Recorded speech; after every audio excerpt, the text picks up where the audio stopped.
Hello again. I tried to record a video and I have an 8-year-old laptop, so it had technical problems and everything froze up and it didn't save my video. So enough of my complaining. This is an interesting letter from the Third Seminole War. I haven't talked much about that on this blog, but this is the letter describing the last battle in the Third Seminole War. Now, I transcribed this about 2012, I think it was. It could have been a little earlier. Um, and this is the letter right here. And I didn't write down where in the adjutant letters I had found it. And so, because it was one of the early ones, I wasn't keeping as good record of where I found these things, but I'm sure it can be found if a diligent search is, and it involves this character. This man is Captain Winston Stephens, and he may look like a badass, but he is also probably one of the richest plantation owners in Florida. He had a plantation near Palatka, um, Putnam County, and he's also buried there. He was in this battle in the last battle in the Third Seminole War, and he was also at the Battle of Olustee in February 1864. And a couple weeks later, this is early March 1864, he was killed by a Union sniper, and he's buried in Palatka, in a simple grave, I think it is. So anyway, very interesting character. See if I can zoom in. Looks like he has a Mississippi rifle here, 2 bands. And of course, it's a reverse image. This is from Florida Memory, Winston Stephens. And just got a real interesting image here. So let me read the letter here. And this is Winston Stephens writing to the commander of forces in Florida from Camp Rogers, Florida. That's near Fort Myers. Camp Rogers, Florida, and 4th December 1857. And there's no punctuation in this letter, so it may sound a little choppy while I'm trying to read it here. So anyway, it says, "Sir, I have the honor to report on the 26th of November, 32 of my horses and 4 of Captain Stewart's were killed while grazing in the garden, but was not known certain that the horses were killed until the morning of the 27th, when I examined the garden and found the horses dead and saw a great deal of Indian signs. I then returned and reported to Major Dozier, and he ordered me to take 30 of Captain Stewart's men, Captain Harrington's with 40 of his, and 40 of my company, and follow them in consequence of a suggestion of the trailers. That's the trackers. The scout was postponed until the 30th. Now, maybe a little different meaning that it does today, but what the horses were grazing in the pasture, they were not in the garden there. So the horses were grazing in the pasture, and the Seminoles shot and killed several of them in retaliation for United States troops or Florida troops that raided an Indian village in Big Cypress a few days before. So nothing goes without cause or reason, it should be understood. And we'll continue.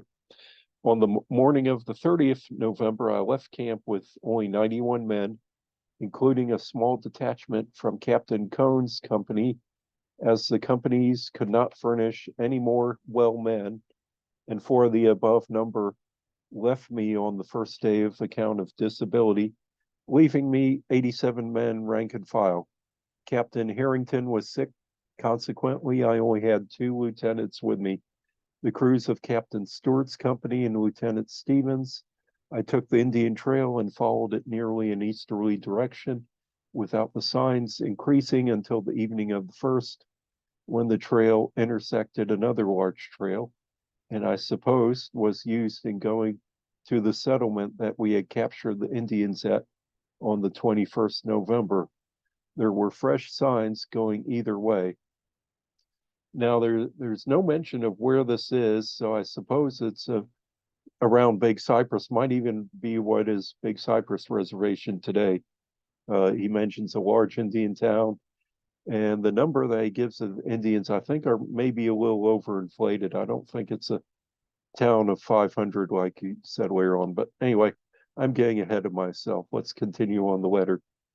On the morning of the 2nd December, I took an east end of the trail, and late that evening, I came to where the trail I was on intersected another large trail coming from toward Shackelford. So we know where Fort Shackelford was, what today is Big Cypress Indian Reservation. So he's not far in that direction. I struck camp and sent a party on both ends of the trail to wait on the side until dark to see if they could hear or see anything to indicate the presence of Indians. One of the parties that went on the east end of the trail returned after dark and reported that he had heard something that he thought was children playing. In consequence of the report of children being so near us, I started before day on the 3rd, and in going about 3 or 4 miles, I found a small patch with pumpkins and other stuff. I continued the trail east until about 8 a.m. when we got in view of a large town. I ran into it, but from appearance, I suppose the family had been gone some 3 or 4 days. There were 50 neat built palmetto houses in the town. So palmetto houses are chickees. They're probably like the early chickees that had thatched sides as well as thatched roofs. I found a field of about 10 acres near the town and saw where they were making a clearing, as they expected to continue to live near there. I also found a crib with corn, rice, and peas in it. I had it thrown out, but allowed no fire, as I was sure they were near there. I then returned to the town and ate dinner, after which some of the men went with the trailers or trackers to find out the trail the Indians had moved on. And not long after, one of the men came running in reporting that they had seen some Indians. I ordered the men to shoulder their packs, and we went to the place the Indians, some 8 in number, were seen, and took their trail and followed them a few hundred yards and saw it would be a fruitless chase. I then went and took the trail they were on when seen, supposing they had come from the families, and I intended to push on to the settlement before they could be noticed, if possible. But I did not go far before 2 of my men that were sick reported themselves unable to go any further, and having so few men, I forced to strike camp. In a few minutes after I stopped, one of the trailers sent 8 or 10 men with a view of going a short distance on the trail to see if he was sure the family had gone that way. He had not gone more than 400 yards before the Indians, who were lying in ambuscade, fired upon them, killing one of the men. I ordered the company to run to their relief, but before we got up to the spot, the Indians had secured a gun and cartridge box of the man killed. They continued to fire and yell. I ordered a charge, but the Indians ran off. Keeping out of gunshot, I pursued them about half a mile and saw from the movement of the Indians they intended another ambuscade. I then returned and took the dead man to where we were camping, and we returned. And as we returned, the Indians would follow us, keeping about 300 yards from us, and they continued to increase in number very fast, as my location was not a very good one. Consequently, I ordered the dead body covered up as best they could, as we could not dig a hole with anything, as the rock was on the surface, and then retreated some 2 or 3 miles. So, as far as we know, the man they hastily buried is probably still out there in Big Cypress. Another thing, for those who've not been there before, Big Cypress is covered kind of layer of lime rock or limestone.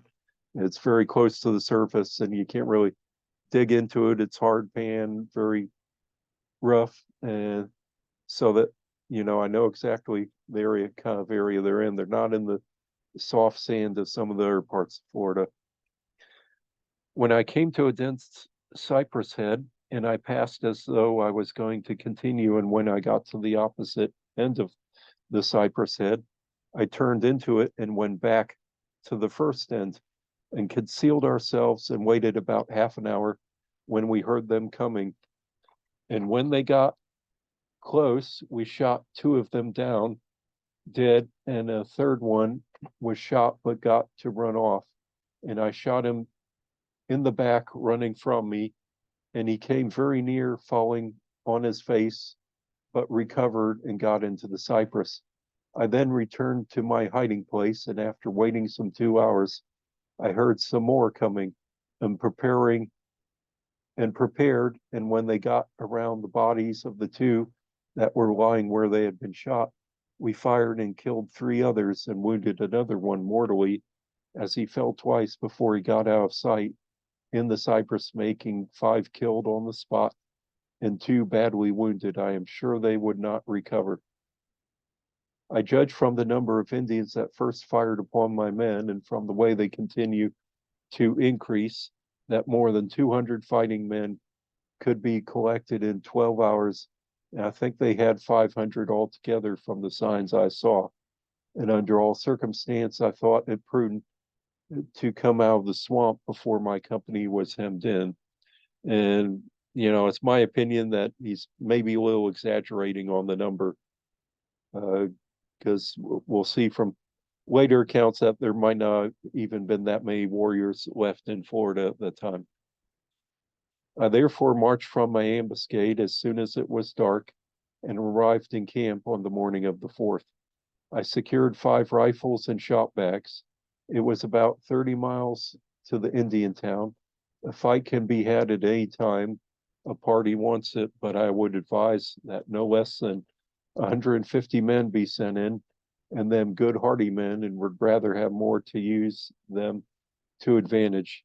I do assure you the Indians are a good fighting position to fight, and in much stronger number than was supposed.